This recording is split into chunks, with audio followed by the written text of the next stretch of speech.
चारों तरफ भयंकर लू चल रही थी। तालाब, नालियों, हर जगह का पानी लगभग सूख चुका था।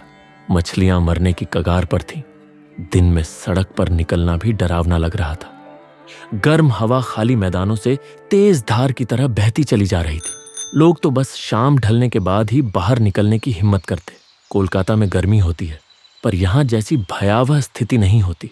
फिर भी इस तपिश में लौटना पड़ा। क्यों, ये बाद में बताऊंगा। घर की मिट्टी का खिंचाव भी अजीब होता है। हालांकि जिस बात का डर था वैसा कुछ नहीं हुआ। प्रकृति ने साथ दे दिया। भयंकर लू के बाद आज फूलडांगा में लगातार 4 घंटे बारिश हुई। पहली बारिश की बूंदें जैसे तपते तवे पर गिरते ही उबलकर गायब हो रही थीं। धीरे धीरे सब शांत हो गया। तालाब, मैदान, नाले सब लबालब भर गए, जैसे पानी से भरे मटके छलक रहे हों। धूल झाड़ते हुए पेड़ों की पत्तियों से पानी टप टप कर गिर रहा था। चिड़ियां और पंछी बारिश के बाद निकले, जैसे प्रकृति की शोभा देखने बाहर आए हों। शाम का ढलता प्रकाश चारों ओर एक मीठी सी मोहकता फैला रहा था। मैं काफी देर पहले लौट आया था और क्लब घर की खिड़की से बाहर की गीली प्रकृति को एकटक देख रहा था। इस खाली क्लब घर में बैठा बैठा पुरानी बातें याद आ रही थी। विक्रम का ख्याल आते ही मन कसैला हो गया। जाने से पहले मोहल्ले के एक कार्यक्रम की बात। मैं यहां हमेशा से एक कहानी सुनाने वाले के रूप में जाना जाता हूं। कुछ लोग पसंद करते हैं, कुछ को मेरी बातें बिल्कुल नहीं भाती। विक्रम उन्हीं में से एक था। उस दिन जब उसे मंच पर रविंद्र संगीत गाने के लिए बुलाया जा रहा था तो मेरे नाम से पहले बोल दिया। फिर मेरे कान में झुककर बोला, ये नाम पसंद तो आया ना। उस दिन मैं गाना ही नहीं गा पाया। जो लोग हमेशा मुझसे हंसते हंसते कहानियां सुनते थे, वही लोग मेरी हालत देखकर पेट पकड़कर हंस रहे थे। बहुत चोट लगी थी उस दिन। फिर सोच में डूबा था कि तभी क्लिक की आवाज आई। दरवाजा खुला और ज्योतिर्मय मुझे देखकर ऐसे उछल पड़ा जैसे कोई भूत देख लिया हो। अरे विभूति दा, आप कब आए? उसके सवाल का जवाब देने का मन नहीं हुआ।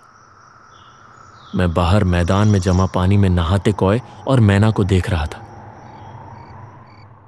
ज्योति फिर बोला, अरे अरे कब लौटे? कानों में मफलर लगा के रखा है, गर्मी नहीं लग रही? मजबूरी में उसकी ओर मुड़ा और हल्की सी मुस्कान दे दी। घड़ी में 6:30 बज रहे थे। एक एक कर सब आने वाले थे। प्रसेन, विक्रम, तारक, सौमेन सब पहुंच गए। मुझे देखते ही सबने शोर मचा दिया। लंबे समय बाद उन्हें देखकर अच्छा लगा। सौमेन ने स्टील के गमले में बहुत सा मुरमुरा डालकर सरसों का तेल और हरी मिर्च मिलाकर बीच में रख दिया। सब एक एक मुट्ठी उठाकर खाते हुए मेरी ओर देख रहे थे, जैसे सवालों की बारिश करने की तैयारी हो। सौमेन ने मिर्च दांत से काटते हुए पूछा, अरे विभूति दा, कब आए? पहले बताया होता तो समोसा लेके आते साथ में। बोलने का मन नहीं था, लेकिन मजबूरी में कहना पड़ा। बस बारिश हो रही थी। क्लब घर में आए बहुत दिन हो गए थे। और बाकी सब ठीक तो है ना? हाँ, सब ठीक। सोचा चलो वापस आ जाऊं। तुम्हारी ओझल माफ करना, भूत की कहानियां सुने बिना इन लोगों की तो तबीयत मानो खराब सी रहती है। तारक थोड़ा गुस्से में बोला, हाँ, विभूति दा इतने दिनों बाद लौटे और तो फिर शुरू हो गया। विक्रम की पुरानी बेइज्जतियां आज भी दांत पीसकर निगलनी पड़ रही थी। मुझे इतने दिनों बाद देखकर वे लगातार बातें किए जा रहे थे। मैं खिड़की से बाहर देख रहा था। चारों तरफ पतले धुएं जैसी धुंध फैली थी। आसपास घरों में चूल्हे जल चुके थे। रात के खाने की तैयारी शुरू हो गई थी। सौमेन मेरे पास आकर बोला, दादा, उस दिन कोलकाता जाने से पहले एक कहानी सुनाने वाले थे, आज वो कहानी सुनाइए ना। आज रहने दे, शाम हो गई है, किसी और दिन सुनाऊंगा। अरे दादा, अभी तो बस 7:30 ही बजे है और आज मल्लिकों के वहाँ पूजा भी तो है। वीरेन अभी क्लब आके सबको निमंत्रण देके गया था। रात को सब साथ में चलेंगे फिर। 2 घंटे बाकी है, कहानी सुनाइए आप। विक्रम को छोड़कर बाकी सब कहानी सुनने के लिए आगे बढ़ाए। मैंने एक बार चोरी से उसकी ओर देखा। आज भी उसके चेहरे पर वही तिरस्कार भरी मुस्कान। और उसे छोड़िए दादा। मैंने भी तारिणी खुड़ों की तरह खुद को संभाला और मन ही मन सोचा, आज की कहानी सुनने के बाद क्या अब भी विक्रम इन बातों को मजाक समझने की हिम्मत करेगा? मैंने एक मुट्ठी मुरमुरा मुंह में डालकर बोलना शुरू किया। जब यह घटना हुई, मेरी उम्र 23-24 साल रही होगी। मां की बीमारी के कारण मैं बचपन से कई साल बिहार के मुंगेर में पिसी के घर रहा। पिसी निसंतान थी, इसलिए उन्होंने मुझे अपने बेटे जैसा स्नेह दिया। मां के गुजर जाने के बाद पिता गांव लौट आए और फिर पिसी के घर जाना नहीं हुआ। कभी कभी चिट्ठी पत्री से बात हो जाती थी। कॉलेज खत्म कर नौकरी की कोशिश में भटक रहा था, तभी पिसी का पत्र आया। उन्होंने बुलाया था कि कुछ दिन उनके पास आ जाऊं। बचपन की यादें जाग उठी। चल पड़ा पिसी के घर। पिता ने बार बार समझाया कि पिसेमशाही से नौकरी की बात जरूर करना। वह उस इलाके के नामवर व्यक्ति थे। पिसी के घर कुछ दिन रहने के दौरान ही मुंगेर के बहेड़ा गांव के प्राथमिक स्कूल में मेरे लिए नौकरी का इंतजाम हो गया। पिसी के घर से काफी दूरी पर था स्कूल, पर फिर भी सबको विदा करके मैं बहेड़ा गांव जा पहुंचा। गांव कोई समृद्ध गांव नहीं था, बहुत छोटा सा इलाका। एकमात्र पक्का मकान था, चौधरियों का, बाकी सब मिट्टी के घर। स्कूल के पास ही काली मंदिर के पुजारियों के रहने का इंतजाम था। उसी में मेरा भी ठिकाना बना। रोज सुबह स्कूल और शाम को मंदिर में बैठकर भजन कीर्तन सुनता। जीवन ठीक चल रहा था, पर अचानक मंदिर के पुजारी हरेन चक्रवर्ती का देहांत हो गया। गांव में दूसरा पुजारी नहीं था, इसलिए सबने मिलकर मुझ पर जोर डाल दिया। पिसेमशाही को बचपन से पूजा करते देखा था। थोड़ी बहुत विद्या मेरे पास भी थी। मजबूरी में मंदिर के काम में भी लग गया। सब ठीक चल रहा था कि गांव में अचानक एक भयावह संकट आया। 2 बच्चे अचानक रातों रात गायब हो गए। आसपास खोजा, पुलिस में शिकायत की, पर कुछ पता नहीं चला। लोग धीरे धीरे भूल भी जाते कि तभी 2 और बच्चे गायब। गांव में तनाव बढ़ गया। सब कानाफूसी करने लगे। आखिरी बार उन बच्चों को चौधरियों के उस जर्जर टूटी फूटी पुराने घर के पास देखा गया था। यहां एक बात कह दूं, चौधरी परिवार का यह पुश्तैनी मकान गांव में था, लेकिन वे लोग शहर में रहते थे। लोगों से सुना था अरूप रतन चौधरी कुछ साल पहले अपने एकमात्र नौकर वृंदावन के साथ उसी मकान में रहते थे। एक दुर्घटना में अरूप रतन का एक पैर बुरी तरह जख्मी हो गया और वे पूरी तरह वृंदावन पर निर्भर हो गए। लेकिन एक दिन उसी घर के तालाब के किनारे वृंदावन की लाश मिली। किसी ने भयानक गुस्से में उसके दोनों कान नोच डाले थे। पूरा शरीर घावों से भरा था। बड़ी ही क्रूर मौत। उस दिन से अरूप रतन बाबू भी गायब हो गए। घर वालों ने खोजा, किंतु उनका नामो निशान भी नहीं मिला। समय बीतने लगा। लोगों के मन से अरूप रतन और वृंदावन की बातें धीरे धीरे मिटने लगी। उनके गायब होने के बाद उस मकान की कभी मरम्मत नहीं हुई। अब वह पूरी तरह जंगली झाड़ियों और घास से ढका था। घर के पश्चिम में एक बड़ा तालाब, उसके चारों तरफ ऊंचे ऊंचे ताड़ के पेड़। भाद्रपद में काले ताड़ फल नीचे गिरते और लालच में गांव के बच्चे दोपहर या शाम को ताड़ बीनने आते। उसी जगह से 4 बच्चे गायब हुए थे। मां बाप की चीख पुकार धीरे धीरे शांत होने ही वाली थी कि तभी न बुझने वाली आग में दोबारा घी पड़ गया। दिनू सामंत का पोता भी उसी बिलो तालाब के पास से गायब हो गया। दिनू गांव का मुखिया था। पूरे गांव में आग भड़क उठी। सब लोग चौधरियों के उस मकान को घेर कर खड़े हो गए। उस घर में आग लगा दी गई।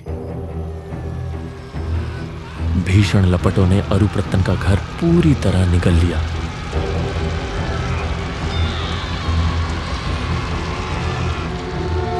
जला हुआ घर और भी भयानक लगने लगा। गांव वालों ने अपने बच्चों को कड़ाई से मना कर दिया, उस दिशा में मत जाना। कुछ दिन शांति रही। कुछ महीनों बाद एक दिन घर लौटने में थोड़ी देर हो गई। साइकिल से लौट रहा था। चौधरियों के जले भुने खंडहर नुमा घर के सामने जैसे ही पहुंचा, मेरे पैर रुक गए। अंधेरे में उस घर की आकृति बेहद वीभत्स दिख रही थी। तेजी से आगे बढ़ने ही वाला था कि तभी तालाब की तरफ किसी के भागने, पानी छपछपाने जैसी आवाज आई। चारों ओर सन्नाटा। मैंने साइकिल खड़ी की और अंदर चला गया। उस दिन अमावस्या थी। आसमान में बादल नहीं, फिर भी चारों ओर धुंधली धुंध, एक दबा दबा भय। कभी कभी सुपारी के पत्तों पर किसी के सरकने की आवाज आ रही थी। तालाब की आवाज एक झटके में थम गई, जैसे कोई अंधेरे में छिपकर मेरी आहट सुन रहा हो। पीछे वह जला हुआ मकान एक प्रेत प्रहरी की तरह खड़ा था, जैसे टेढ़ी नजरों से मुझे देख रहा हो। घर की टूटी खिड़कियों में कई परछाइयां खड़ी थी, सब मुझे घूर रही थी। जैसे ही मैंने टॉर्च जलाई, वे सब सुर्र से अंधेरे में घुल गई। पर मैं जानता था वे थीं, और टॉर्च की रोशनी के बाहर मेरे लिए प्रतीक्षा कर रही थी। मैं जड़ होकर खड़ा रह गया, मानो किसी अनिष्ट के इंतजार में। परछाइयां मेरी ओर बढ़ने लगी। उनकी ऊंचाई 7-8 साल के बच्चों जितनी। पास के जंगल में कई तक्षक, गिरगिट एक साथ तेज आवाज में चिल्लाए। मैं कांप उठा। उस उमस भरी गर्मी में भी मेरे शरीर पर ठंड जम गई। दूर कहीं से धीमी सी सिसकियों जैसी आवाज।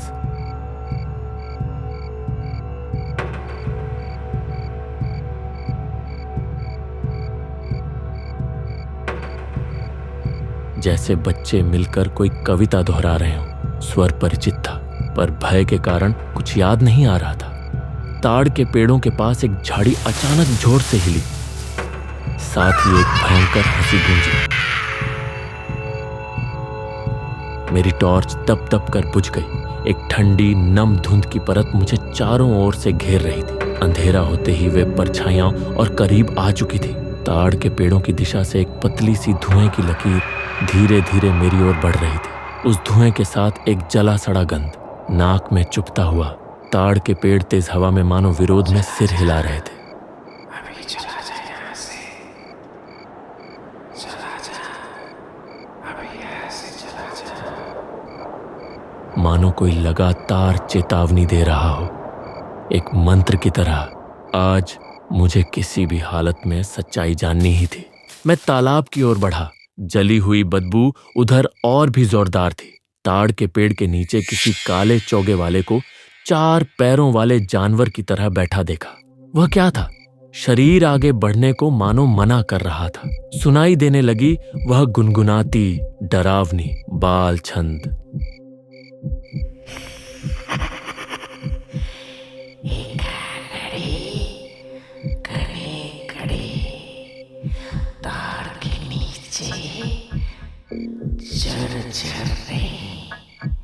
एक हाथ में नून का घड़ा, दूसरे हाथ में छुरी, कान कटी, नून छीड़ के घर घर फिरता फिरे।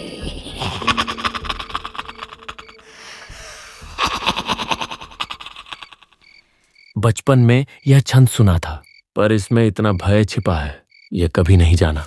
ताड़ के पेड़ के बिल्कुल पास पहुंचते ही जो मैंने देखा, जिंदगी भर भूल नहीं पाऊंगा। टॉर्च अचानक जल उठी, मानो वह भी चाहती थी कि मैं सच्चाई एक बार साफ देख लूं। गोल सिर वाला एक जीव, मानव नहीं, आंख और नाक की जगह 2 काले छेद, होंठ दोनों कानों तक फटे हुए।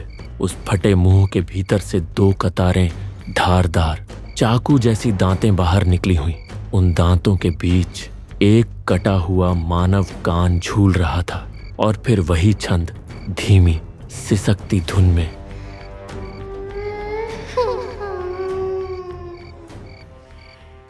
एक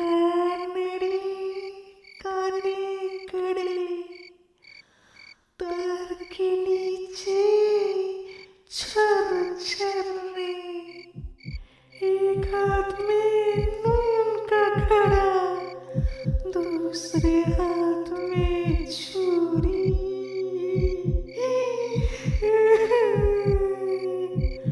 कान कटी नून छिड़क के घर घर फिरता फिरे।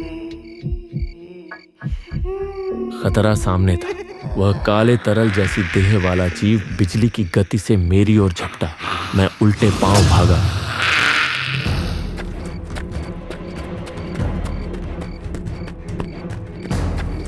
ठंडी ठंडी जमा धुंध के ढेर मेरे पूरे शरीर को जकड़ने लगे, जैसे वे मुझे जाने न देना चाहते हो।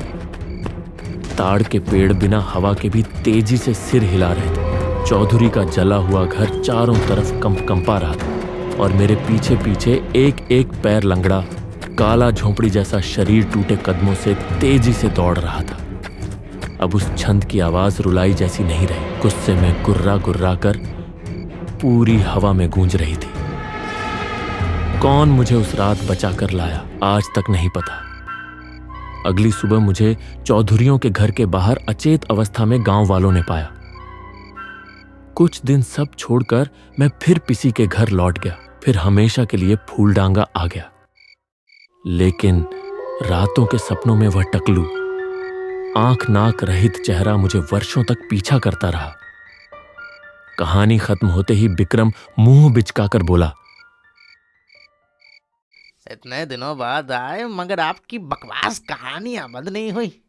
एक कानड़ है। दादी नानियों की कहानियां सुना रहे हैं आप हमें। हकीकत में ऐसा कुछ भी नहीं होता विभूतिदा। मैं कुछ कहने ही वाला था कि प्रसन्न पूछ बैठा। ये कनड़े असल में कौन था? यह सवाल मुझे भी बेचैन करता था। कुछ दिन पहले मैं कोलकाता से दोबारा बेहड़ा गांव गया था। गांव बहुत बदल चुका था। पुराने लोग लगभग कोई नहीं बचा। केवल मंदिर के एक बुजुर्ग पुजारी मिले। उम्र 90 के आसपास, बिस्तर से उठ भी नहीं पा रहे थे। उन्होंने मुझे पहचान नहीं पाया। यह स्वाभाविक था।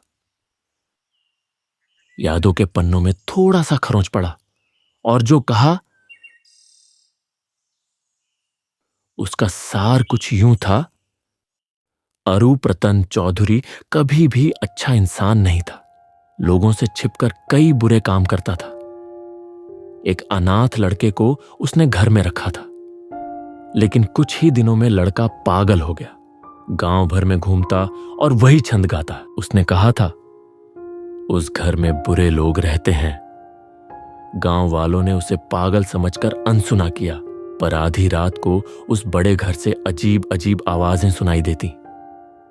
वृंदावन की मौत वाले दिन गांव वाले घर में घुसे, पर भीतर कोई नहीं मिला। आगे की घटनाएं तो मैं जान ही चुका था। बूढ़े की बातों से अरूप रतन चौधरी पर मुझे भी शक हुआ, लेकिन मन की जिज्ञासा शांत नहीं हुई। इसलिए कल शाम मैं उस घर फिर गया। मेरी बात खत्म होते ही सब चौंक कर बोले। मैंने हल्की सी फीकी मुस्कान दी। अरे अरे अकेले अकेले दिखाई दिया जाके था वहाँ वहां पे, जाके, अकेले जाके। जो देखा उन्हें बताने का कोई मतलब नहीं, बेकार में डर ही जाएगा। मैं चुप रहा। तभी विक्रम हंस पड़ा। अरे उस भूत को तो विभूतिदा अपने साथ में लेके आए थे, जेब में है। वो देख, वो देख, वो झांक रहा है भूत। अरे बाप, अरे बाप। और वह हा हा हा कर हंसने लगा। बाकी सबके चेहरे गंभीर थे। मैं चुपचाप बैठा रहा, मन ही मन तय किया, आज मैं उसे जवाब दूंगा। उसी समय क्लब के बाहर बीरन मल्लिक की चीख सुनाई दी। अरे अरे कोई है? अरे इधर आओ भाई, इधर आओ। सब विक्रम को छोड़कर उधर भागे। ठीक उसी समय बिजली चली गई। इलाका अंधेरे में डूब गया। बीरन बुरी तरह हाँफ रहा था।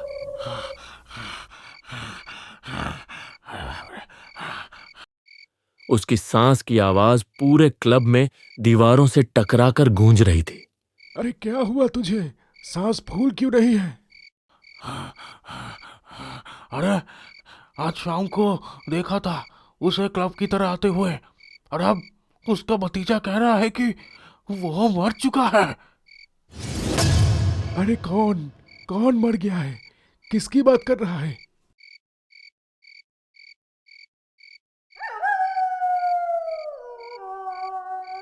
विभूतिदा।